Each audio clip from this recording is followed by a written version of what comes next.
Oy mga buddy, good morning. Welcome to a very rainy day. Welcome to the channel. At ayaw talaga akong tantanan ni RAV4. Ito matagas na naman, but napacheck ko na yan sa Pitworks. Yun ang gagawin natin ngayon. Pero may isa pang problema. Papakita ko sa inyo in a while. Pinaka major na problema. Konting update kung ano na nangyayari dito. Marami tayong napagawa lately. Maraming napapalitan. And let's go. Isang major issue mga buddy, humulusot ang preno ko. Putik na yan, nakakatakot. Kailangan ibomba. Kung nakasakay na kayo ng jeepney, yung mga jeepney bulok na binobomba pa bago kumapit. Parang ganun. Nakakatakot siya driving ngayon. At driving ko siya papunta dun sa Pitworks na ganito. Tabi.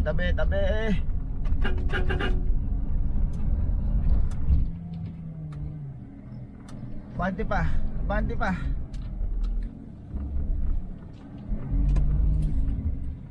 Makita ko sa inyo, total may food cam naman tayo. Aapak ako ng preno. Medyo bilisan natin.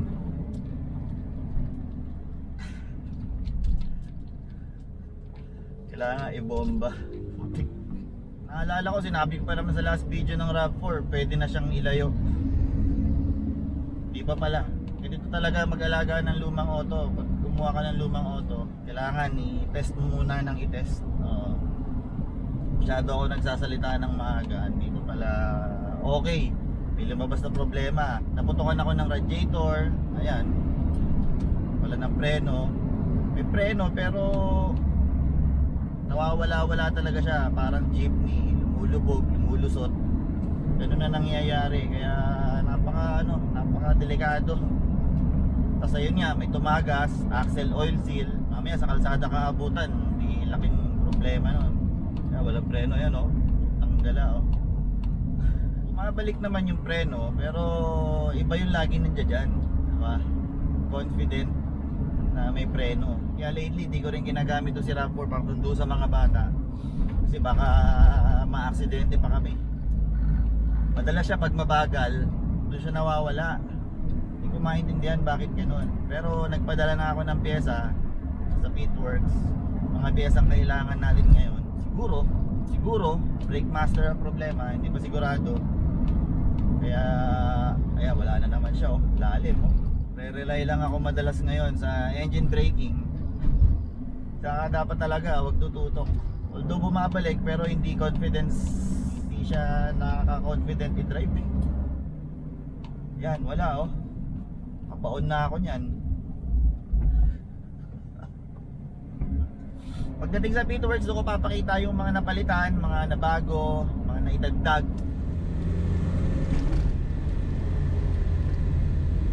Yun, maluwag pa, walang preno. Woo! Buti na lang, maluwag pa. Good morning, Pitworks! Yun, nakarating tayo ng safe.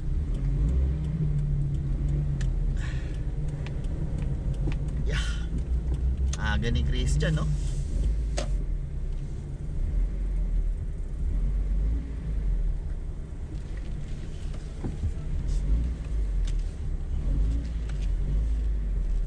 Alright.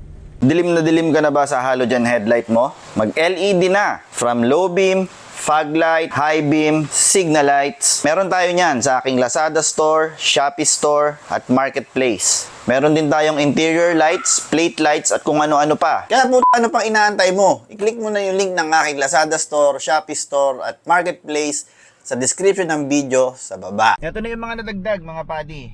Nakapagpatint na ako. Hindi lang halata, May tint yan. Nano ceramic. Yung parang nagbo-blue. Tapos yung likod na pa super black na yan. Tapos syempre bagong radyo Alpine.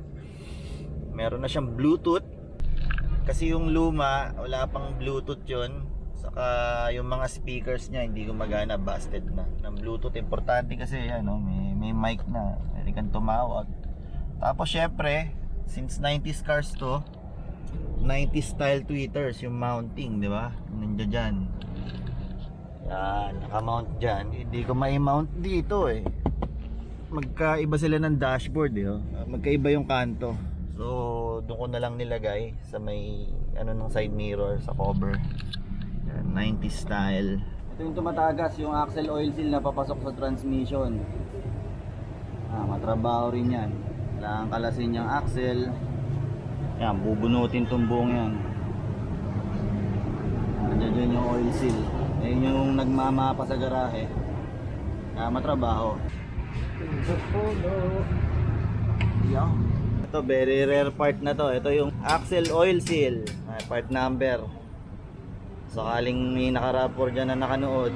Ayan, part number, oil seal 3SFE. Magkaiba yan ha. Magkaiba ng sukat. Ito yung isa.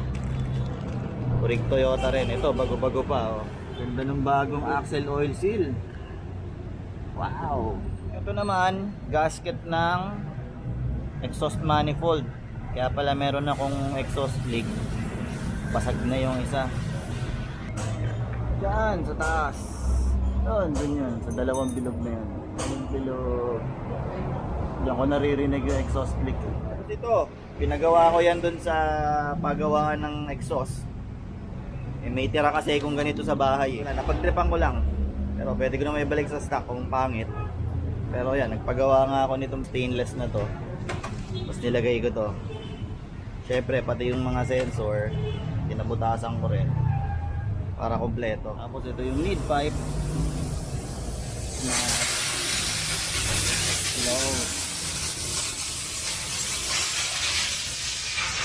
Kurig kasi nito, ang daming yupi. Kaya somehow baka may nakuha tayong maganda-gandang power kasi wala na yung mga UP nya. Hanggang dun yan, sa dulo, diretso dun. Natanggal ko rin yung resonator para may konting garalgal. Diretso sa stock muffler pa rin. Stock muffler para may konting garalgal lang. Sound check natin. Sound check. Bomba!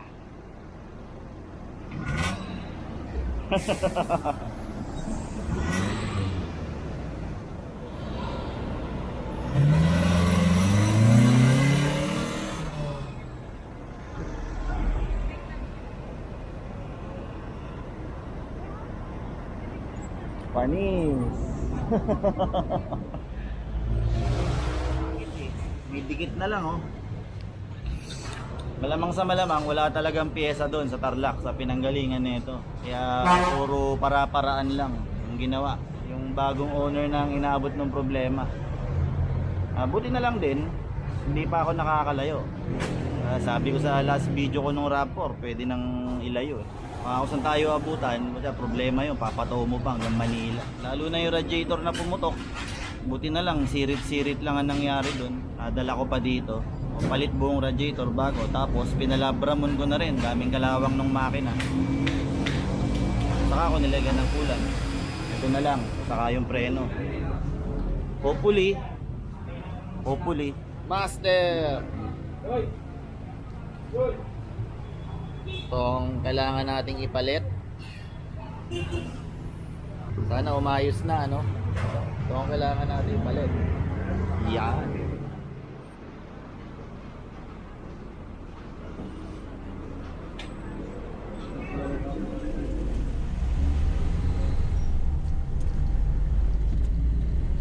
Alright.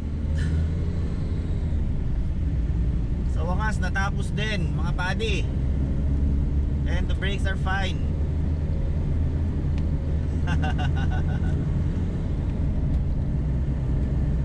Testing. Preno is wala na. Hindi na siya nawawala. So far, ganito ko pa tinetesting sa traffic, sa medyo high speed. Okay na. Tumitigil na ulit. Saka another update. Napalitan na rin natin yung spoiler sa likod. Yan, Rig Toyota rin yan. Spoiler, very rare. Galing pa ng Dubai. May nagpapauwi kasi from Dubai ng mga kinakatay doon. Binebenta niya dito. So yan, napa-reserve ko. Rare na rin. Hirap na rin makita. Tapos syempre, nagpalit tayo ng radyo. May tweeters, pati speakers, pinapalitan ko na. Dito lang sa harap muna. Courtesy of JBL. Medyo nagmukhang mamahalin yung sidings niya kasi may JBL badge. So far, yun pa lang naman ang mga napalitan. At isa pa pala, busina. Kasi yung dating busina, paus na, Bosch nga, paus naman.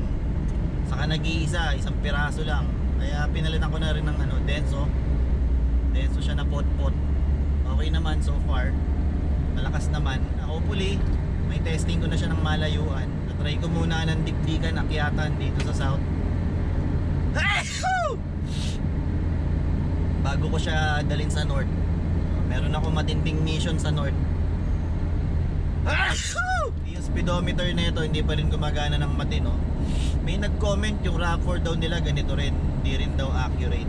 Pero hindi ako naniniwala. Nung bago to, gumagana to ng matino sigurado.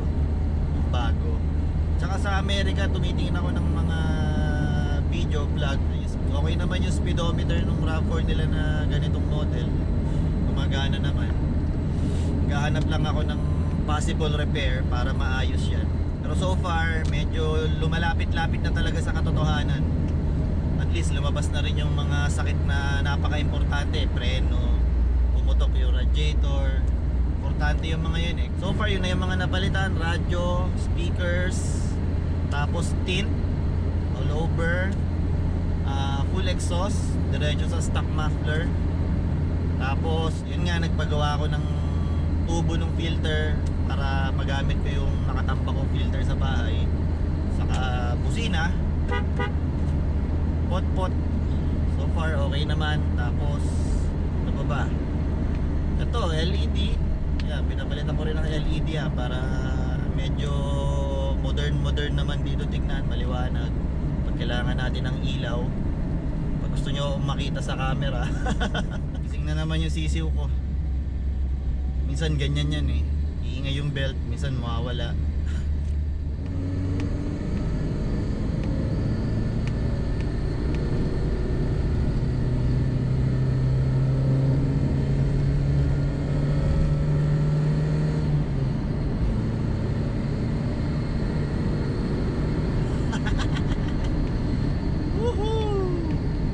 Update natin sa RAV4 mga buddy.